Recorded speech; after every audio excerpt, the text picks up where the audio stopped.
Hello friends, Nagarjuna Sagar ప్రస్తుతం తెలుగు రాష్ట్రాల్లో లక్షలాది ఎకరాలకు నీరు అందించడంతో పాటు వేలాది గ్రామాలకు తాగునీటిని అందిస్తూ జీవధారగా వెలుగుతున్న ప్రాజెక్టు. కృష్ణానదిపై నిర్మితమైన అతిపెద్ద ప్రాజెక్టుల్లో ఇది కూడా ఒకటి.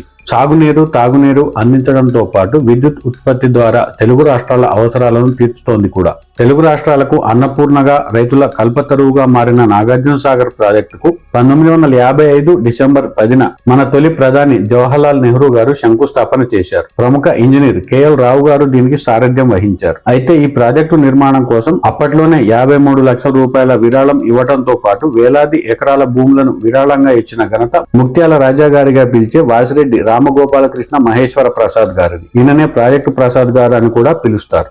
వాస్తవానికి ఈ ప్రాజెక్టు నిర్మాణానికి స్వాతంత్రానికి ముందే అటు బ్రిటిష్ వారి పాలనలో, ఇటు నిజాం పాలనలోనూ ప్రతిపాదనలు ఉన్నాయి. కానీ స్వాతంత్రం తర్వాత మద్రాసు నగరానికి తాగునీరు అందించడమే లక్ష్యంగా కృష్ణానదిపై వేరే ప్రాజెక్టు కట్టేందుకు కేంద్రం అనుమతించింది. కృష్ణానది నీటిని తెలుగు ప్రజల అవసరం కోసం కాకుండా మద్రాసు నగరానికి తరలించడంపై అప్పట్లోనే చర్చ జరిగింది. ఈ భారీ కుట్రను అడ్డుకోవడంతో పాటు నాగార్జున సాగర్ ప్రాజెక్టు నిర్మాణానికి చొరవ తీసుకుని ఎన్ని ఇబ్బందులు ఎదురైనా ప్రాజెక్టు పూర్తయ్యేలా చేసిన మహోన్నత వ్యక్తిగా నిలిచారు ముక్త్యాల రాజా గారు. నాగార్జున సాగర్ ప్రాజెక్టుకు శంకుస్థాపన జరిగి 70 ఏళ్లు అవుతుంది. ఈ నేపథ్యంలో తెలుగు ప్రజలకు అన్యాయం జరిగే విధంగా కృష్ణానదిపై ఉమ్మడి మద్రాసు రాష్ట్రంలో నిర్మించాలనుకున్న ప్రాజెక్టు ఏంటి, అందుకు ఎలాంటి కుట్ర జరిగింది, ఆ కుట్రలను ముక్త్యాల రాజావారు ఎలా తిప్పికొట్టారు, అందుకు ఆయన తీసుకున్న చొరవ ఏంటి అనేది ఈ వీడియోలో తెలుసుకుందాం. ఫ్రెండ్స్, ఈ వీడియో మొత్తం అర్థం కావాలి అంటే ఎక్కడా స్కిప్ చేయకుండా చూడండి. వీడియో నచ్చితే లైక్ కొట్టండి, సబ్స్క్రైబ్ చేయడం మర్చిపోవద్దు. ఇక అసలు విషయానికి వస్తే, బ్రిటిష్ వారి హయాంలో, నిజాం హయాంలో ఎదురైన కరువు పరిస్థితుల నేపథ్యంలో కృష్ణానదిపై ప్రకాశం బ్యారేజీకి ఎగువన ఓ ప్రాజెక్టు నిర్మాణం చేపట్టాలని ప్రతిపాదనలు వచ్చాయి. బ్రిటిష్ వారి హయాంలో 1911లో కల్నల్ ఎల్లిస్ అనే బ్రిటిష్ ఇంజనీర్ ప్రకాశం బ్యారేజీకి ఎగువన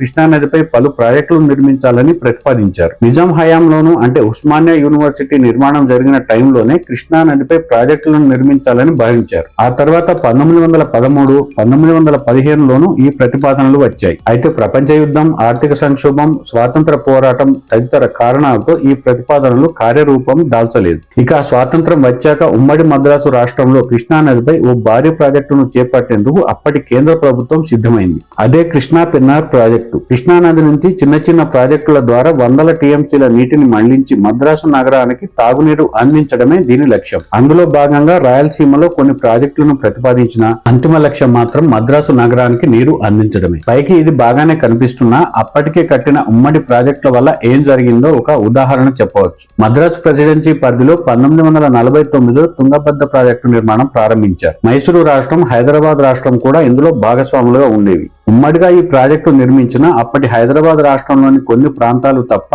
మాక్సిమం ప్రయోజనాలన్నీ కర్ణాటకకే దక్కాయి. ఈ నేపథ్యంలో కృష్ణా పెన్నార్ ప్రాజెక్టు విషయంలో ఏం జరగబోతుందో తెలుగు నాయకులకు అవగాహన ఉన్నా ఉమ్మడి మద్రాసు రాష్ట్రంలో అక్కడి నాయకుల లాబింగే ఎక్కువ పనిచేసేది. ఉమ్మడి మద్రాసు రాష్ట్ర సీఎంగా ఉన్న ఓమండూర్ పి రామస్వామి రెడ్డియార్ ఈ ప్రాజెక్టు కోసం తీవ్రంగా పట్టుబట్టారు. అందుకు వారు చెప్పిన కారణం కూడా బలమైందే. కృష్ణానదిపై ప్రకాశం బ్యారేజ్ ఎగువన ఎలాంటి పెద్ద ప్రాజెక్టు లేదని, దీంతో వేలాది టీఎంసీల నీరు సముద్రంలో వృధాగా కలుస్తుందని, ఆ నీటిని మద్రాసు నగర తాగునీటి అవసరాలకు తరలించవచ్చనే కోణాన్ని తెరపైకి తీసుకొచ్చారు. వాస్తవానికి అప్పటికి తెలుగు రాష్ట్రాల్లో కృష్ణానదిపై ప్రకాశం బ్యారేజీ తప్ప పెద్ద ప్రాజెక్టులు ఏవీ లేవు. వందల టీఎంసీల నీరు సముద్రంలో కలిసేది కూడా వాస్తవమే. మరోవైపు నల్గొండ, ఖమ్మం, కర్నూలు, గుంటూరు, కృష్ణా జిల్లా పరిధిలోని పశ్చిమ కృష్ణా ప్రాంతాలకు కూడా సాగునీటి వనరులు సరిగ్గా లేకపోవడంతో బీడు భూములే దర్శనమిచ్చేవి. దీంతో ఉమ్మడి మద్రాసు రాష్ట్రంలో ప్రతిపాదించిన కృష్ణా పెన్నార్ ప్రాజెక్టుపై విపరీతమైన చర్చ జరిగింది. ఆ ప్రాజెక్టు నిర్మాణం పూర్తయితే భవిష్యత్తులో ఉమ్మడి తెలుగు ప్రాంతాల్లోని కృష్ణా పరివాహక ప్రాంత రైతులకు ఇబ్బంది అవుతుందని, ఆ ప్రాజెక్టు నిర్మాణం పూర్తయ్యాక ఇక్కడ కొత్త ప్రాజెక్టులు నిర్మించిన నీటి వినియోగంపై పూర్తి స్థాయి హక్కులు ఉండవనే చర్చ మొదలైంది. అప్పటికి ఉమ్మడి మద్రాసు రాష్ట్రంతో పాటు ఆంధ్ర రాష్ట్రంలోని ప్రముఖ రాజవంశీకుల్లో ఒకరిగా ఉన్నారు ముక్త్యాల రాజాగా పిలిచే ముక్త్యాల సంస్థానాధీశులు వాసిరెడ్డి రామగోపాలకృష్ణ మహేశ్వర ప్రసాద్ గారు. కొన్నాళ్లకు తెలుగువారైన పూసపాటి కుమారస్వామి రాజా గారు మద్రాసు రాష్ట్ర సీఎంగా వచ్చారు. హైదరాబాద్ సీఎంగా ఎంకే వెల్లోడి గారు ఉన్నారు. అయితే మద్రాసు ప్రెసిడెన్సీలో సీఎంగా తెలుగువారు ఉన్నా అక్కడి నాయకుల ప్రభావం కేంద్ర రాజకీయాల్లో తీవ్రంగా ఉండేది. ఆ టైంలోనే కృష్ణా పెన్నార్ ప్రాజెక్టు గురించి, ఆ ప్రాజెక్టు వల్ల తెలుగు రాష్ట్రాలకు జరిగే అన్యాయం గురించి తెలుసుకున్న ముత్యాల రాజా గారు ఆ ప్రాజెక్టు యథాతథంగా కొనసాగితే తెలుగు ప్రాంతాలకు నష్టం వస్తుందని, తెలుగు రాష్ట్రాలకు ఎక్కువ ప్రయోజనం కలిగించేలా ప్రాజెక్టులో మార్పులు చేయాలని కోరినా అప్పటి సర్కారు ఒప్పుకోలేదు. కేంద్ర ప్రభుత్వానికి ఆయన విన్నవించినా స్పందన రాలేదు. అప్పట్లో తెలుగు రాష్ట్రాల నాయకులు కూడా ఈ ప్రాజెక్టును తీవ్రంగా వ్యతిరేకించారు. అయితే ఉమ్మడి మద్రాసు రాష్ట్రం వారి లాబింగ్ ఎక్కువగా ఉన్న నేపథ్యంలో కేంద్ర ప్రభుత్వం కూడా పట్టించుకోలేదు. ఈ పరిస్థితుల నేపథ్యంలో తమ ప్రాంతంలో వెంటనే కొత్త బహుళార్థక సాధక ప్రాజెక్టు నిర్మించాలనే ఆలోచన ముత్యాల రాజా వారిలో మొదలైంది. ప్రముఖ ఇంజనీర్ గా పేరున్న కేఎల్ రావు గారితో పాటు నిజాం సంస్థాన నవాబు అలియావారి జంగువారి సహకారంతో నిజాం హయాంలో పనిచేసిన సాగునీటి శాఖ ఇంజనీర్లతో సమావేశం నిర్వహించారు ముత్యాల రాజా గారు. కృష్ణానదిపై కొత్త ప్రాజెక్టు కోసం పరిశీలన చేయించారు. ఆ ప్రయత్నాలు ఒకవైపు చేస్తూనే కృష్ణా పరివాహక ప్రాంతంతో సంబంధం ఉన్న 9 జిల్లాల్లో ప్రతి ఊరికి స్వయంగా తన బృందంతో వెళ్లారు. తెలుగు రాష్ట్రాల్లో కృష్ణానదిపై కొత్త ప్రాజెక్టు నిర్మించాల్సిన అవసరాన్ని చెబుతూ ప్రతి ఇంటి నుంచి ఒక సంతకం తీసుకున్నారు. అలా దాదాపు అప్పట్లోనే 8 లక్షల మందితో సంతకాలు తీసుకున్నారని చెబుతారు. ఈ ప్రాంతంలో ప్రాజెక్టు నిర్మించాలనే ప్రతిపాదనలు ఎప్పటి నుంచో ఉన్న నేపథ్యంలో వాటి రిఫరెన్స్ల ఆధారంగా ఇంజనీర్లు కూడా కొన్ని రోజుల్లోనే టెక్నికల్ రిపోర్టును రెడీ చేశారు. ఏపీలోని మాచర్ల నుంచి తెలంగాణలోని పెద్దఊర మండలంలోని నందికొండ వరకు దట్టమైన అటవీ ప్రాంతంలో కొందరు ఇంజనీర్లతో ప్రజాప్రతినిధులతో పర్యటించి ఆ ప్రాజెక్టుపై పూర్తి అంచనాలను రూపొందించారు. అలా కృష్ణా పరివాహక ప్రాంతంలో పలు ప్రాంతాలను పరిశీలించాక నందికొండ వద్ద ప్రాజెక్టు నిర్మాణం చేపట్టవచ్చని, అయితే అందుకు భూసేకరణ జరగాలని ఇంజనీర్లు తేల్చారు. ఈ ప్రతిపాదన నివేదికను కేంద్రానికి పంపించారు. అయితే కొత్త ప్రాజెక్టులు నిర్మించాలంటే నిధులు కావాలని, భూసేకరణ చేయాలని, ముంపు ప్రాంతాలకు పునరావాసం, ఇలా పలు అవాంతరాలు ఉన్నాయని కేంద్ర ప్రభుత్వంలోని పెద్దలు దాటవేత ధోరణి కనబర్చారు. అయితే కేంద్ర ప్రభుత్వం చెప్పిన దానికి ముత్యాల రాజా గారు ప్రతిలేఖ రాస్తూ ఈ ప్రాజెక్టుకు భూసేకరణ, పునరావాసం వంటి అంశాలు సమస్య కావని, తమ సంస్థానానికి తమ వంశీకులకు ఉన్న వారసత్వ భూముల్లో ఉన్న వేలాది ఎకరాలను ఈ ప్రాజెక్టులో భూములు కోల్పోయిన వారికి, పేదలకు పంచేస్తామని, తమకు ఈ ప్రాజెక్టు పూర్తి చేస్తే చాలని, నిధుల కొరత సమస్య కాదని లేఖ రాశారట. ఇలా కృష్ణానదిపై తెలుగు రాష్ట్రాల్లో తెలుగువారు కొత్త ప్రాజెక్టు కోసం ప్రతిపాదనలు పంపిన నేపథ్యంలో కృష్ణా పెన్నార్ ప్రాజెక్టు కోసం ఉమ్మడి మద్రాసు రాష్ట్రంలోని రాజకీయ నాయకులు కేంద్రంపై మరింత ఒత్తిడి ప్రారంభించారు. ఇక అప్పట్లో ఉన్న ప్రభుత్వాలు, రాజకీయ నాయకుల వైఖరి కారణంగా తెలుగు రాష్ట్రాల్లో నందికొండ వద్ద నిర్మించాలని కోరుతున్న తమ డిమాండ్ను కేంద్ర ప్రభుత్వం ఎంతవరకు సహకరిస్తుందనే ప్రశ్న రాజకీయ నాయకుల్లోనే తలెత్తింది. అయితే ముత్యాల రాజా వారు మాత్రం కేంద్ర ఆమోదం కోసం చూడవద్దని, ఈ ప్రాజెక్టు కోసం సర్వే మొదలైన రోజు నుంచి ఇంజనీర్లకు, ఉద్యోగులకు తానే సొంతంగా డబ్బులు ఇవ్వడంతో పాటు ఖర్చులన్నీ భరిస్తానని హామీ ఇచ్చారు. ఆ మేరకు ఆ ఖర్చులను భరించారు కూడా. కొన్నాళ్లకు ఉమ్మడి మద్రాసు రాష్ట్రం నుంచి విడిపోయి ఆంధ్ర రాష్ట్రం ఏర్పాటైంది. దీంతో రాజకీయ సమీకరణల్లో మార్పు రావడంతో పాటు తమ హక్కుల కోసం తెలుగువారు మరింతగా గళం విప్పేవారు. అయితే ఇదంతా గమనిస్తున్న ఉమ్మడి మద్రాసు రాష్ట్రంలోని పెద్దలు మాత్రం ఈ ప్రాజెక్టును ఆపాలనే ప్రయత్నాలు కూడా ప్రారంభించారు. మరోవైపు మద్రాసు నగరానికి తాగునీరు అందించేందుకు ప్రతిపాదించిన కృష్ణా పెన్నార్ ప్రాజెక్టు విషయంలో మరింత త్వరగా నిర్ణయం తీసుకోవాలని కేంద్ర ప్రభుత్వంపై ఒత్తిడి తెచ్చారు. ఒక రకంగా చెప్పాలంటే ఆ టైంలో ఆధిపత్య పోరు అని చెప్పవచ్చు. ఈ విషయం తెలుసుకున్న ముత్యాల రాజా గారు అప్పటి ఉమ్మడి తెలుగు రాష్ట్ర ప్రభుత్వాల సహకారం తీసుకున్నారు.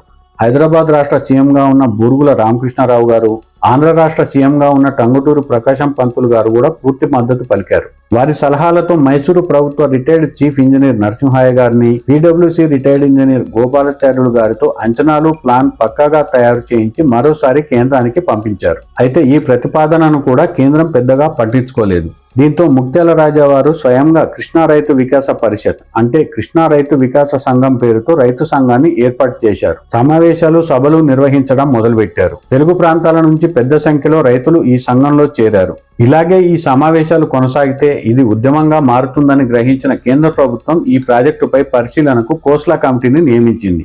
ఈ ప్రాజెక్టు నిర్మాణానికి ఇక ఇబ్బంది ఉండదని అంతా భావించారు. కానీ కోస్లా కమిటీ ఏర్పాటు కేవలం కంటి తుడుపు చర్య మాత్రమేనని కొన్నాళ్లకే అర్థమైంది. ఆ కమిటీ కృష్ణా పరివాహక ప్రాంతంలో పూర్తిగా పర్యటించకుండానే అంచనాలు వేస్తోందన్న అనుమానాలు మొదలయ్యాయి. అందుకు కారణం కూడా ఉంది. ఈ ప్రాజెక్టును నిర్మించాలని భావించిన నందికొండకు కార్లు, జీబులు వెళ్లేందుకు సరైన మార్గం లేదనే కారణం చూపుతూ తాము ఈ ప్రాంత పర్యటనకు రాలేమని చెప్పింది ఆ కమిటీ. అసలు డ్యాం నిర్మించాల్సిన ప్రాంతాన్ని పరిశీలించకుండా ఆ కమిటీ వెళ్లిపోతే ప్రాజెక్టు నిర్మాణానికి ఆమోదం రావడం అసాధ్యమని, ఆ కమిటీని ఎవరు ప్రభావితం చేస్తున్నారు, వారి వెనుక ఎవరు ఉన్నారనే విషయం ముత్యాల రాజా వారితో పాటు తెలుగు ప్రాంతాల నాయకులకు కూడా అర్థమైంది. కానీ ఆ టైంలో రాజకీయ సమీకరణాలు మారడంతో తెలుగు రాష్ట్రాల సీఎంలు కూడా ఆ హడావిడిలోనే ఉన్నారు. దీంతో ఈ ప్రాజెక్టును ముందుకు తీసుకెళ్లాల్సిన బాధ్యత ముక్త్యాల రాజావారిపై పడింది. ఆ టైంలో ముక్త్యాల రాజావారు మరో కీలకమైన నిర్ణయం తీసుకున్నారు. ఈ ప్రాజెక్టు నిర్మాణంపై సాధ్యాసాధ్యాలను పరిశీలించేందుకు వచ్చిన కోస్లా కమిటీ తమ ప్రాంతంలో పర్యటించాల్సిందేనని పట్టుబట్టి మరీ వారితో చర్చించారు. ఒకవేళ ఆ కమిటీ నందికొండకు వచ్చేందుకు దారి మాత్రమే సమస్య అయితే తాము కార్లు వెళ్లేందుకు దారి ఏర్పాటు చేస్తామని హామీ ఇచ్చారు. ఇదే అంశాన్ని గ్రామాల్లో ప్రజలకు చాటింపు వేయించారు. దీంతో మాచర్ల నుంచి నందికొండ వరకు 25 గ్రామాల ప్రజలు, సంస్థాన పరిధిలోని సిబ్బంది, యువకులు అంతా కలిసి రేయింబావుల్లో స్వచ్ఛందంగా పనిచేసి వారం రోజుల్లోనే కార్లు వెళ్లేలా రోడ్డును నిర్మించారు. దీంతో కోస్లా కమిటీ నందికొండ ప్రాంతానికి వచ్చింది. వారు వచ్చి ఆ ప్రాంతాన్ని పరిశీలించాక అంతకుముందు ప్రతిపాదనలో పేర్కొన్నట్టుగానే నందికొండ వద్ద మాత్రమే ఆ ప్రాజెక్టు నిర్మాణం సాధ్యమని తేల్చారు. అయితే ఈ నివేదికపై ఢిల్లీలో ఎలాంటి స్పందన కనిపించలేదు. మరోవైపు కృష్ణా పెన్నార్ ప్రాజెక్టును ముందుకు తీసుకెళ్లేందుకు అంచనాల కమిటీ ఆమోదం తెలిపింది. దీంతో ముక్త్యాల రాజావారు తెలుగు రాష్ట్రంలోని కొందరు రాజకీయ నాయకులను, ఇంజనీర్లను తీసుకుని ఢిల్లీకి వెళ్లారు. అప్పటికే ఎంపీలుగా ఉన్న ఎన్జి రంగా గారు, మోటూరి హనుమంతరావు గారు, కొత్త రాఘవయ్య గారు నందికొండ ప్రాజెక్టు కోసం కేంద్రంపై ఒత్తిడి తెస్తున్నారు కూడా. ఇక ముక్త్యాల రాజాగారి బృందం ఢిల్లీ వెళ్ళాక ఈ ప్రాజెక్టుకు సంబంధించి పూర్తి స్థాయి నివేదికలను పార్లమెంటులోని ప్రతి సభ్యుడికి ఇచ్చారు. ప్రాజెక్టు నిర్మించాల్సిన అవసరాన్ని విడమర్చి మరీ చెప్పారు. ప్లానింగ్ కమిషన్ ని కలిసి ప్రాజెక్టు అవసరాన్ని వివరించారు. అంతేకాకుండా అప్పటి ఆంధ్ర రాష్ట్ర గవర్నర్ గా ఉన్న చందులాల్ త్రివేది గారు కూడా కోస్లా కమిటీ రిపోర్టును ఆమోదించాలని కేంద్ర ప్రభుత్వాన్ని కోరారు. దీంతో 1954లో ఈ ప్రాజెక్టు నిర్మాణానికి కేంద్రం ఆమోదం తెలిపింది. అయితే రాజకీయ కారణాలతో ప్రాజెక్టుల పనుల శంకుస్థాపన కార్యక్రమం వాయిదా పడుతూ వచ్చింది. చివరికి 1955 డిసెంబర్ 10న ప్రధాని నెహ్రూ చేతుల మీదుగా ఈ ప్రాజెక్టుకు శంకుస్థాపన జరిగింది. బూరుగుల రామకృష్ణారావు గారు, ఆంధ్ర రాష్ట్ర గవర్నర్ త్రివేది ఈ కార్యక్రమానికి హాజరయ్యారు. ఈ కార్యక్రమంలోనే ముక్త్యాల రాజావారు తాను ఇచ్చిన హామీ మేరకు 52 లక్షల రూపాయలను మ్యాచింగ్ గ్రాంట్ గా ఇచ్చారు. ఈ ప్రాజెక్టు అంచనా వ్యయం తొలుత 35 కోట్లే అయినా తర్వాత బడ్జెట్ పెరిగింది. ప్రాజెక్టు పూర్తయ్యే నాటికి 132 కోట్ల ఖర్చు అయింది.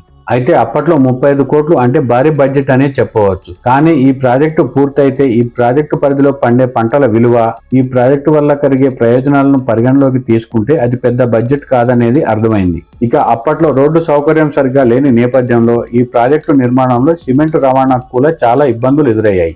దీంతో అప్పటి పారిశ్రామికవేత్తగా ఉన్న వెలగపూడి రామకృష్ణ గారు కేసీపీ సిమెంట్ ప్లాంటును ఇక్కడ ఏర్పాటు చేశారు. కేవలం నాగార్జున సాగర్ ప్రాజెక్టుకు అవసరమైన సిమెంట్ ను అందించడమే లక్ష్యంగా ఈ ప్లాంట్ ఏర్పాటైంది. ఈ ప్రాజెక్టు నిర్మాణంలో మొదట్లో మెషినరీ కంటే మనుషులే ఎక్కువగా పనులు చేపట్టారు. ఆ తర్వాత వివిధ ప్రాంతాల నుంచి హెవీ మిషనరీని తెప్పించారు. అలా ఈ ప్రాజెక్టు నిర్మాణం మొదలైంది. ఈ ప్రాజెక్టు నిర్మాణం మొదలైన కొన్ని రోజులకే ఆంధ్రప్రదేశ్ అవతరించింది. ఇక్కడే మరో అంశం ఏంటంటే ఈ ప్రాజెక్టు నిర్మాణం చేపట్టే నాటికి ఇక్కడ నాగార్జున కొండగా పిలిచే శ్రీపర్వతం ఉందని చాలా మందికి తెలుసు. అయితే ఈ కొండ కింది భాగంలో అంటే ప్రస్తుతం డ్యామ్ కి దిగువన పవర్ ప్రాజెక్టు ఉన్న ప్రాంతంలో పలు విగ్రహాలు, చారిత్రక సాక్ష్యాలు బయటపడ్డాయి. అయితే భారత పురావస్తు శాఖ అనుమతితో వాటికి ఎలాంటి ఇబ్బంది రాకుండా మట్టితో సహా వాటిని తరలించి ప్రస్తుతం ఉన్న నాగార్జున కొండపై ఏర్పాటు చేశారు. కాలక్రమంలో నాగార్జున కొండకు ఉన్న చారిత్రక ప్రాధాన్యం నేపథ్యంలో నందికొండ ప్రాజెక్టుకు నాగార్జున సాగర్ అనే పేరు పెట్టారు. ఇక ప్రాజెక్టు నిర్మాణంలో భాగంగా జరిపిన తవ్వకాల్లో బయటపడిన చారిత్రక కట్టడాల్లోని వస్తువులను, శిథిలాలను బుద్ధవనం మ్యూజియం ఏర్పాటు చేసి అందులో ఉంచారు. ఈ డ్యాం పూర్తయ్యేందుకు దాదాపు 11 ఏళ్లు పట్టింది. ప్రభుత్వాలు మారినా, ఎన్నికలు వచ్చినా ఈ ప్రాజెక్టు నిర్మాణం మాత్రం ఆగలేదు. 1966 ఆగస్టు 3న తొలిసారిగా ఈ డ్యాం నుంచి నీళ్లు వదిలారు. ఆ తర్వాత కూడా పలు పనులు జరిగాయి. ఆ తర్వాతి కాలంలో ఈ ప్రాజెక్టు మట్టి పనులను తగ్గించుకుని లాభాపేక్ష లేకుండా యుద్ధ ప్రాతిపదికన పూర్తి చేశారు తికవరపు సుబ్బిరామరెడ్డి గారు. అయితే ఈ డ్యాం కి క్రస్ట్ గేట్లను ఏర్పాటు చేయడంలో పలు ఇబ్బందులు ఎదురయ్యాయి. చివరికి 1974లో క్రస్ట్ గేట్లను ఏర్పాటు చేశారు. డ్యాం నిర్మాణం పూర్తయ్యాక ఈ డ్యాం కి గుంటూరు జిల్లా వైపు ఉన్న ప్రాంతాన్ని విజయపురి సౌత్ అని, నల్గొండ జిల్లా వైపు ఉన్న ప్రాంతాన్ని పైలాన్ అని, నార్త్ విజయపురి అని, హిల్ కాలనీ అని పిలవడం మొదలుపెట్టారు.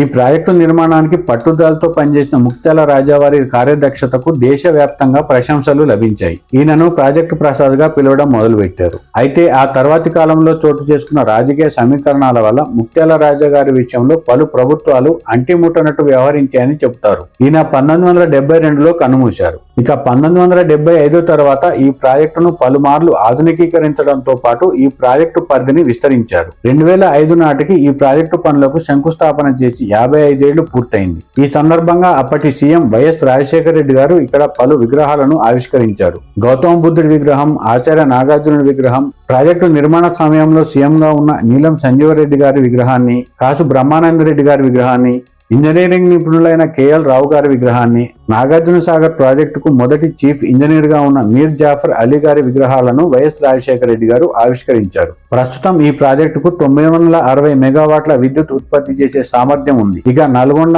ఖమ్మం, కృష్ణా, గుంటూరు, ప్రకాశం జిల్లాల పరిధిలో 22 లక్షల ఎకరాల ఆయకట్టు స్థిరీకరణ జరిగింది. ఇక ఈ ప్రాజెక్టుకు సంబంధించి తొలి ప్రతిపాదనలోనే మరో ప్రాజెక్టు అవసరాన్ని కూడా పొందుపరిచారు. నాగార్జున సాగర్ ప్రాజెక్టుకి దిగువ ప్రాంతంలో అంటే పులిచింతల గ్రామం వద్ద మరో ఆనకట్ట కట్టాలని ప్రతిపాదించారు. ఈ ప్రతిపాదన కూడా ఎప్పటి నుంచో ఉంది. నాగార్జున సాగర్ ప్రాజెక్టు నిర్మాణంలో ఉండగానే అప్పటి ఏపీ అసెంబ్లీలో 1964లో పులిచింతల ప్రాజెక్టుకు ఆమోదం లభించింది. అయితే చాలా కాలం వరకు పనులు ప్రారంభం కాలేదు. చివరికి 1988 నవంబర్ 18న అప్పటి సీఎం ఎన్టీఆర్ గారు ప్రాజెక్టుకు శంకుస్థాపన చేశారు. కానీ అది కూడా కార్యరూపం దాల్చలేదు. 2001లో ఆ శంకుస్థాపన ఫలకాన్ని నక్సలైట్లు పేల్చేశారు. చివరికి వైఎస్ రాజశేఖర రెడ్డి గారి హయాంలో పులిచింతల ప్రాజెక్టు పూర్తయింది. ఇవి నాగార్జున సాగర్ ప్రాజెక్టు విషయంలో ఎదురైన ఇబ్బందులు, ముత్యాల రాజా వారు తీసుకున్న చొరవకు సంబంధించిన అంశాలు.